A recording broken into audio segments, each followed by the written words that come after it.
Tikulandireni kuna kulikonse kumene mukutionera pano pa V&V Media Solutions, ndipo ndi programu ya Real Talk imene timakhala tikukambirana nkhani zosiyanasiyana, nkhani zimene zimatikhuza ma real issues amene amakhuza inu ndi ine.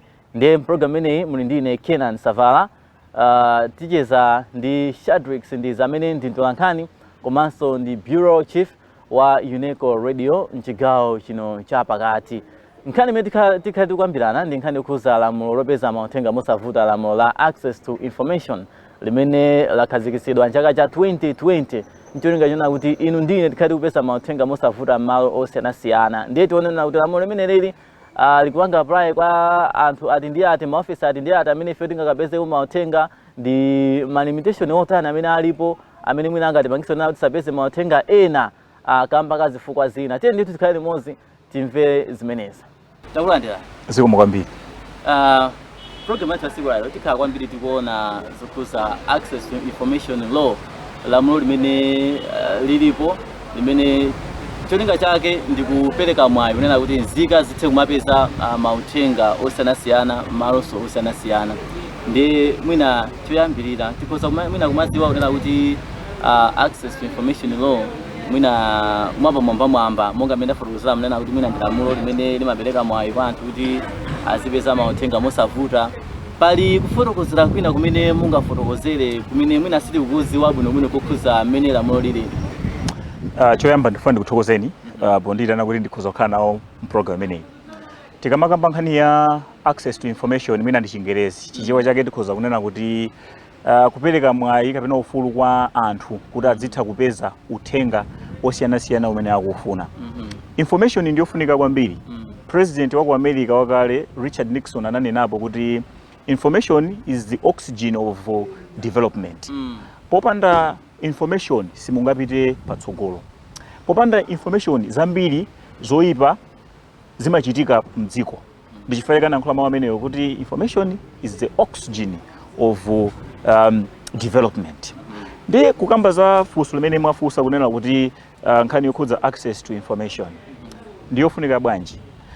Ndiyofunika kwambiri, ndipo si nkhani yongokamba chifukwa ngakhale malamulo akulu a dziko lino constitution ya 1994 imakamba, mukakawerenga section 37 imakamba zonazo kuti anthu akuyenera kumakhala ndi access kuti apeze uthenga umene akufuna. Lamulo ngakhale lili choncho koma mwina pazaka zingapo zakha zikuvuta kuchoka mwina 1984 kumadzafika kumene tili zakha zikuvuta kuti mwina anthu apeze uthenga osiyanasiyana. Ndi chifukwa chake kuno ku Malawi mosogozedwa ndi magulu osiyanasiyana amwenenso atolankhani ali momwemo, anthu anakhala kupempha boma kukakamiza kuti ayi tifuna tikhale ndi lamulo limene lizikamba bwino nkhani yokhudza access to information kuti anthu azipeza bwanji. Ndi pamene nyumba ya malamulo 2016-2017 imadusisa sopano lamulo kuti anthu adzitha kupeza information mosavuta. Chifukwa chani izi zili chomwechi? Nzonena kuti tili mu ulamuliro wa democracy umene boma likamachita zinthu zake, nzika za dziko zili ndi ufulu oti zizitha kudziwa mmene zinthu zilili. Timene pa Chingereza makamba za accountability. Boma lanena kuna kuti tikufuna mwachitsanzo tifuna tigule sitima zoyendera magetsi, bullet train. Anthu ali ndi ufulu ofunsa kuti ndalama mwazitenga kuti. Kunagulisidwapo ndege Malawi muno mwina between 2012-2013. Amalawi ali ndi ufulu odziwa kuti kodi ma proceeds a ndalama zimene zinagulisidwa ndege zinapita kuti. Kale chifukwa kulibe lamulo limene linadusisidwa ku Parliament 2016-2017 limene boma la Truth Alliance nthawi imene a Gospel Kazako anali anduna za information 2020 ananena sopano zona kuti lamulo limeneli likhalepo dziko muno yambe kugwira bwino ntchito yake. Ndi cholinga chokuti anthu mdziko adzitha akakhala ndi mafunso kwa boma lawo. Chifukwa timakamba zona kuti a democratic government is a government of the people, for the people, by the people. And they are part and parcel of their administration. So being part and parcel of the administration, people have got the right to ask their leaders, where is this? How has this gone? Where are we with this issue? So lamulo linabwera tsopano nakazikizidwa kuti anthu liziwathandiza kuti pamene ali ndi mafunso atha kulemba kalata kuti ife timafuna titadziwapo ndalama zathu zakuti zija zinapita kuti timafuna titadziwa tamva kuti mupita kwakuti kodi izi mwazitenga kuti ndi lamulo limene amalawi ikuwapasa. So section 37 ikuwapanga amalawi mandate lamulo lalikulu la dziko lino kuzabwe access to information ya 2016-2017 imene pangidwa operationalize in 2020 likubwera tsopano so kuzangotsindika komanso kuzapanga spell out bwinobwino kuti kodi mphamvu imene ikapena ufulu imene kuti anthu atha kumafunsa uthenga mosiyanasiyana adzigwiritsa ntchito bwanji adzitani ndi zina zotero. So ndi lamulo limene lilipo Malawi muno anthu ambiri amasokoneza mona ngati access to information ndi lamulo la atolankhani si lamulo la atolankhani. Ndimafuna ndifunse pamene ndi mungu fotokozera limodzi chifana kuti ndimafuna nditafunsa kunena kuti kodi lamulo limene ndi atolankhani okha chifukwa monga amene mafotokozera mujambuyo mu amene amakoka kwambiri nkhani kwambiri amene anali pasogola na atolankhani kuti funa lamulo limene lizigwira ntchito ndikumbukira kunena kuti inasafika nthawi na kuti paka na parliament inasatibweza in 2016 kuti bali nani zizolakwika zingapo anthu anapitizabe kudandaula nene kuti monga amene mafotokozeramo ndi atolankhani okha kapena kuzimapanga apply kwa anda. Okay, this act clearly stipulates that this right is not only for journalists, it is for the citizenry, the people that are in this country. Every citizen of this country has the right to seek for information from their duty and their office bearers. So it is not only for journalists. Every citizen, a shopkeeper in town, a farmer somewhere has got the right to ask. You told us that such amount of money grew wings and disappeared in government coffers.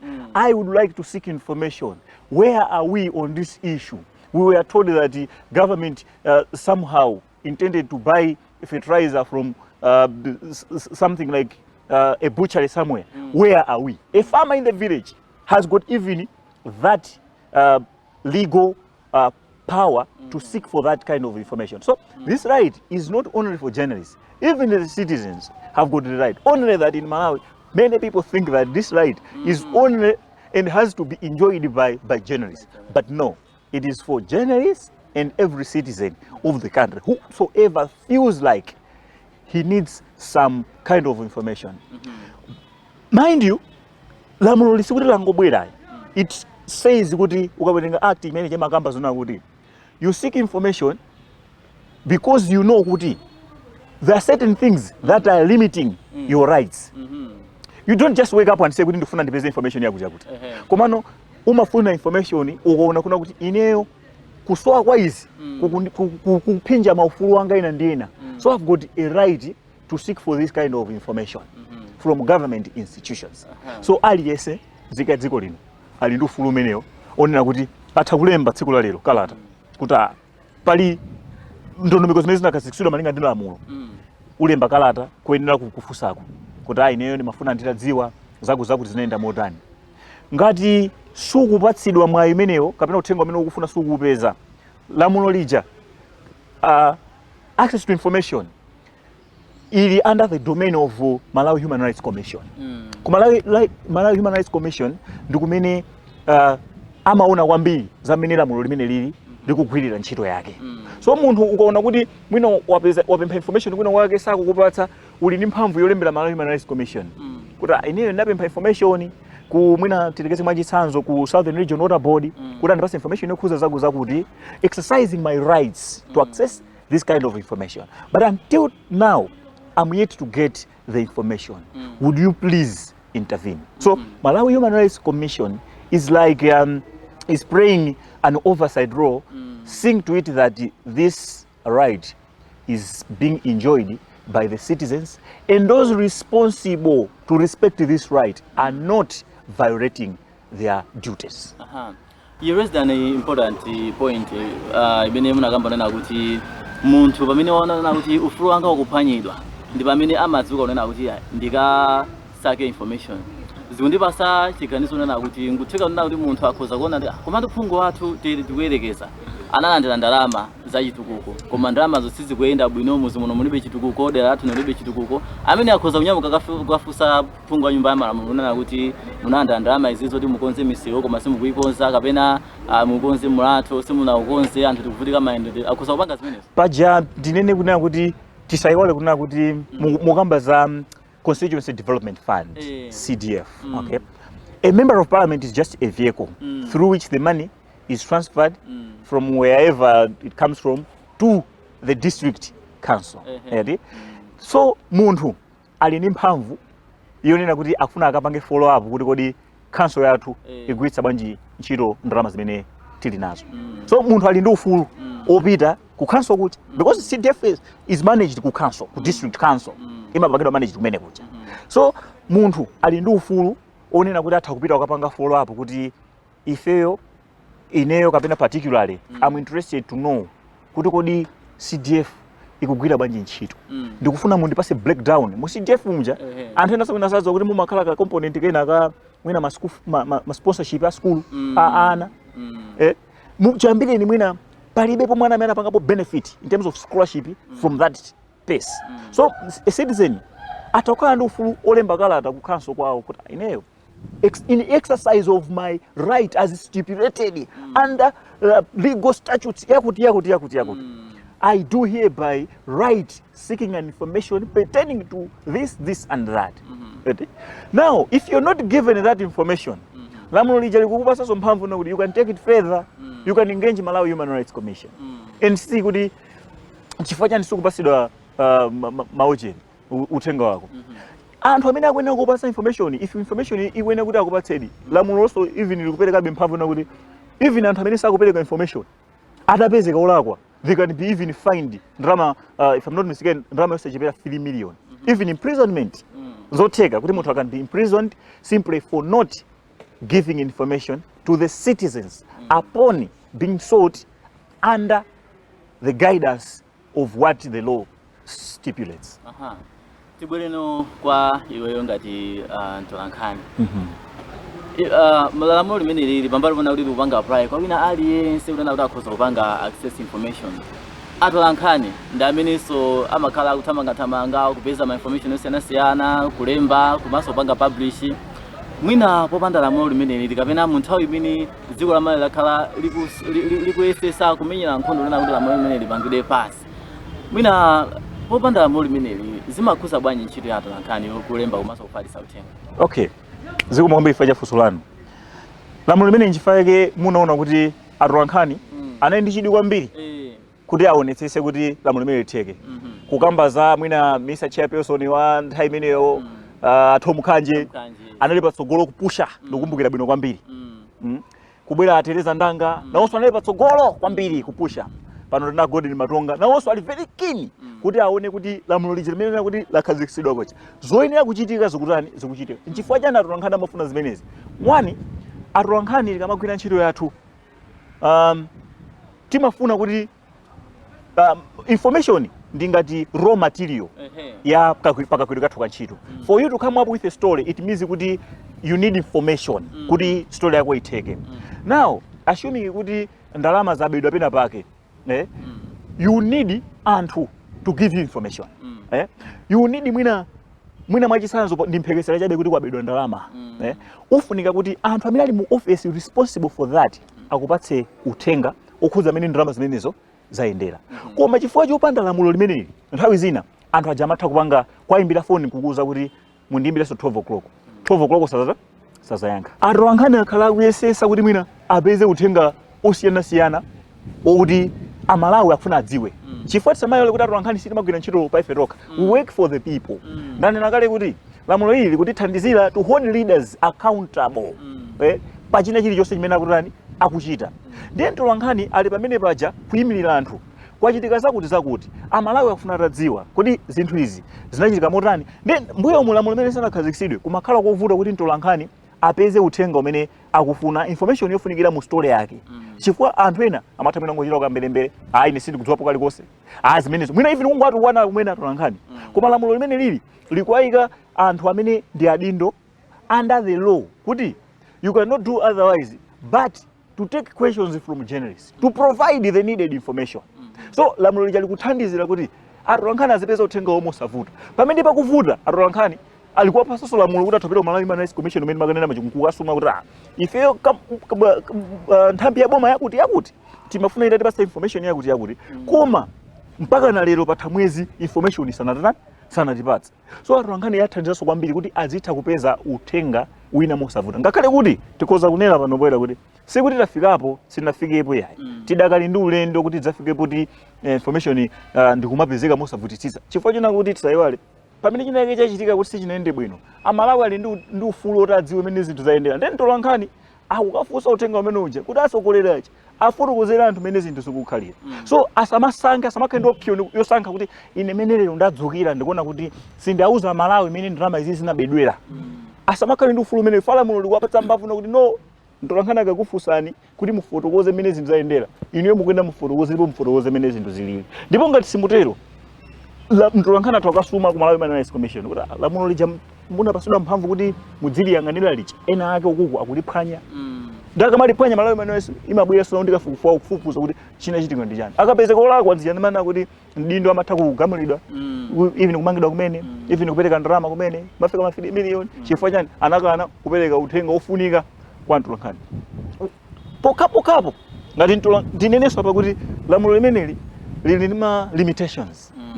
Lili ndi sikuti langokhala kuti utha kupeza china chilichonse imene ukuchifuna kuti uthenga wenonso umene ukufuna information yonse upeza. No, pali ma limitations amenenso mpaka napanonso mwina atolankhani tikumathanso kuona kuti koma no zina zitu ndi ma hindrances zophinja kwa ife atolankhani.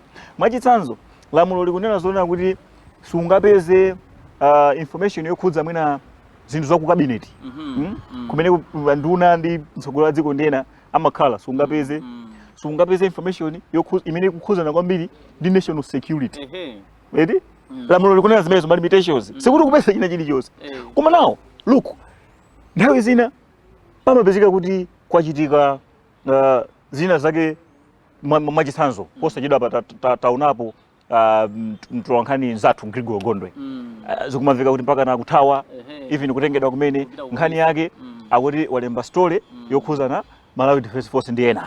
Yedi ndakufuna akamfunsa mafunso kuti information yokhuza za security mwaitenga kuti koma nkhani ndena kuti what if my security institutions iko kwachitika china chake chosakhala bwino Amalawi asamve asapeze information simply because their security institutions. That is a question now. Okay, much as good they are protected, they've got some immunity to say you are security institutions, therefore you may not relay some information that may jeopardize the country's security. But here's a problem. Some officers within such institutions may take advantage of that provision, of that protection which they are enjoying to abuse certain powers. They will do some corrupt deals knowing that when a journalist comes to ask a question, I'll simply say it is hinging on security issues. Therefore, I may not be able to provide you with that information as it will jeopardize the country's security. They will have a leeway and go scot-free. You see that? Okay. Here's another scenario where the law says you cannot query information about cabinet. What if during their discussions there, they're plotting something bad for the country? Okay. Then a journalist or a citizen comes to ask, would like to know, we hear through our own means that cabinet is planning to do this and that.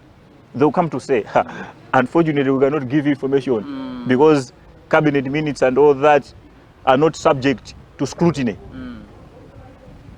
Okay? You see that scenario. So it's still stifling some rights that people have to enjoy. So we may need to define the laws further to say to what extent can a journalist seek information from security institutions and the cabinet information? To what extent? The law should come clear to say, but a journalist can still engage security institutions to this level. But information on this is not what you cannot ask. So the law is there. We are not fully, I should say, much as some would claim that we have gone through throttle. But for me, yeah, but we still have a long way to go. We still have to redefine some of the clauses in that section where, like I've just given an example to say it does not allow journalists or citizens to ask certain information, like I've just said. So tipitiriza ndi kuchesa kwathu mwina titangufumulira pang'ono amene mulipesa kumene tili ngati ma program imene ya Real Talk imene timakhala tikukambirana nkhani zosiyanasiyana zimene zimatikhuza, ndipo tsiku la lero tikukambirana nkhani yokhuza lamulo limene la access to information limene limapereka mwawi kunena kuti inu ndi ine tonse posatengera kunena kuti ndi mtolankhani munthu wina aliyense nzika ya dziko lino ipeze mauthenga malo osiyanasiyana amene akukhuza iyeyo munthu. Ndiye tipumira pang'ono ndipo tikadibwa ndi gawo lotsiriza la program imeneyi. Mudziko limene zinthu zikuchitika mothamanga kwambiri, kukhala patsogolo ndikufunikiranso kwambiri. Inu ochita ma business mukufuna mutapitisa patsogolo malonda anu, bweretsani ku V&V Media Solutions Limited kuti tikulengezereni. Nanga inu anzathu oyimba mukufuna mutatukula maluso anu, zachambuleni ma audio komanso ma video apamwamba pa mtengo otsika. Ku V&V Media Solutions Limited timapanga zinthu monga jambula tools, ma video, screen printing, branding services, live streaming, audio recording, public address system, event coverage, multimedia design, kuyika ma CCTV camera ndi zina zambiri. Tiyankhuleni ife a V&V Media Solutions Limited pa 0884 704 072 kapena 0980 073 505. Mungathenso kutitsatira pa masamba athu a Facebook komanso YouTube. V&V Media Solutions Limited, kupitisa patsogolo malonda anu komanso kutukula maluso anu. Chabwino tikupitira ndi program yathu ya Real Talk pompano pa V&V Media Solutions, ndipo tikukambirana nkhani imene yokhuza lamulo lopeza mauthenga mosavuta limene mchingerezi ndi Access to Information Law imene yakukhazikitsidwa mchaka cha 2020.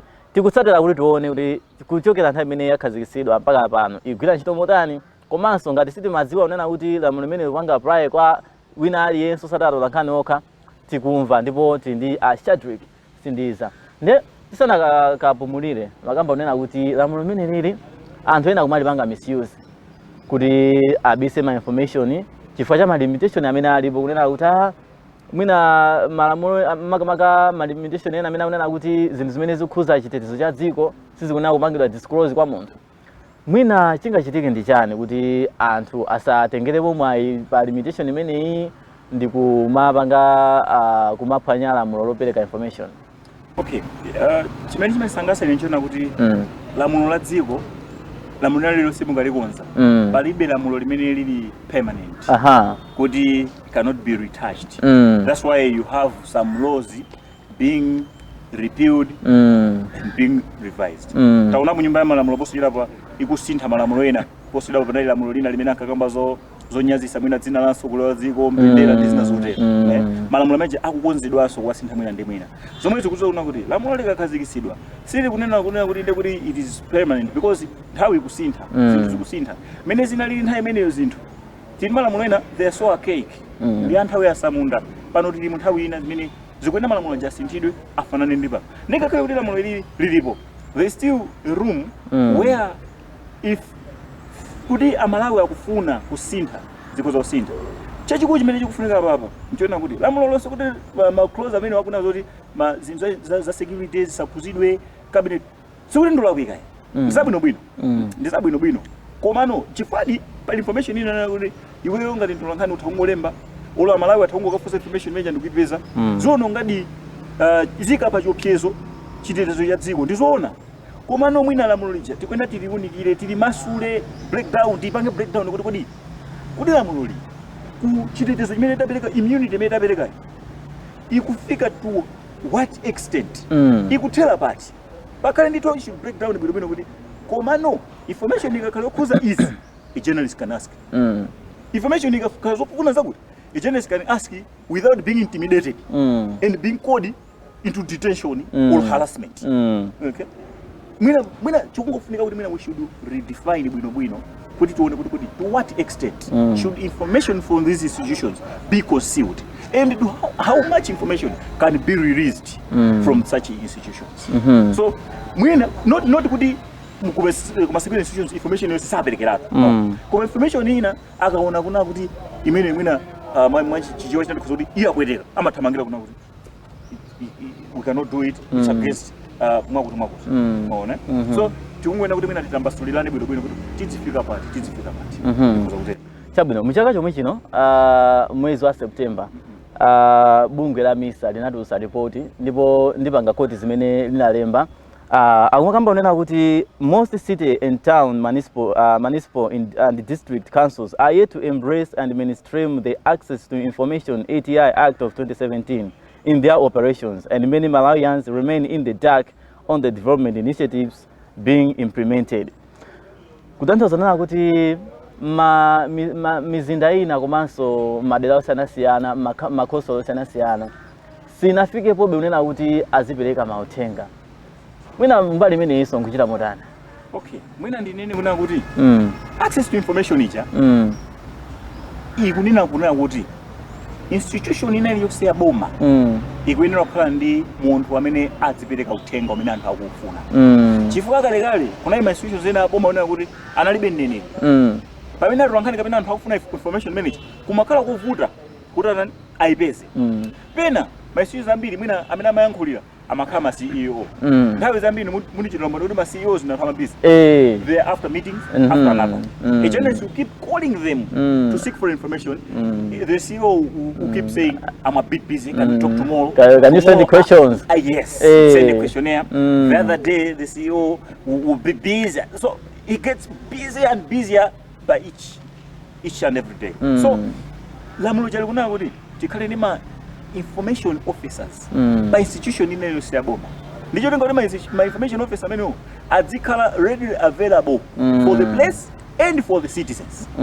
Okay. Then mina dando limene amisa linalo tandaza kuti on this one we have not yet gone full throttle with my institutions in Aboma. Mina until now they do not have information officers because it is a requirement. Ndichifanya ke mbuyo we have seen kuti mina kunali mina capacity building kuwaphunzitsa ma information officers osiyanasiyana. Even ma district councils, ma municipal councils amene mune nawo ena mwayiwe zimanachita anatenga mwina anthu amene anali ma district information officers around ndikuwapanga train kwauza kuti much as you journalist komanso muziyankhulira chani muziyankhulira council district council muziyankhulira municipal kujeni inoyi muziyankhulira city council inoyi. So zimenezo ndi requirement ya mujeni. So chimene amisa amafuna nchona kuti no, can we go now 100% into operation full swing zinthu ziyambike kuti institution yonse ikhale chifukwa pano pomwe kapita even my universities even aboma mukapeza kuti almost mwina every university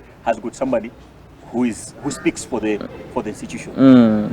Almost every, maybe there are few others, but majority of government institutions they now have information officers just to be in line with what the ATI is saying.